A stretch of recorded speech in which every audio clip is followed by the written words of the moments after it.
Hello guys, इस video में start करेंगे chapter 7 alternating current.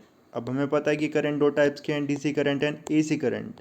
DC current वो है जिसमें डायरेक्शन चेंज नहीं होगी करंट की with respect to time, time के साथ डायरेक्शन चेंज नहीं होगी करंट की, ना ही वोल्टेज की।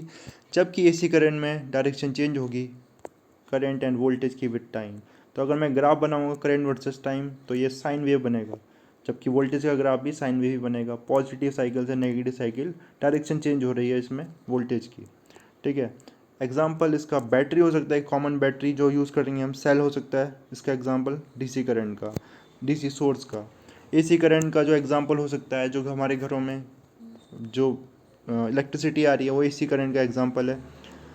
एसी करंट ही क्यों यूज़ करते हैं हम, हमारे घर में एसी करंट ही सप्लाई क्यों की जाती है, इसके एडवांटेजेस है कुछ। जैसे कि एसी करंट को हम लॉन्ग डिस्टेंस तक ट्रांसमिट कर सकते हैं और इसमें कम हीट एनर्जी का लॉस होगा, जो हम चैप्टर में आगे समझेंगे। ठीक है। और दूसरा एडवांटेज ये है कि हम इसे स्टेप अप स्टेप डाउन कर सकते हैं। तो ये भी बेसिकली लॉन्ग डिस्टेंस तक ट्रैवल कराने के लिए करेंगे हम। तो स्टेप आउट स्टेप डाउन कर सकते हैं with the help of transformers. तो ये दो रीज़न्स है जिसकी वजह से हम एसी करंट को प्रेफर करते हैं। ठीक है। आगे समझेंगे इस चैप्टर में नेक्स्ट पैराग्राफ में।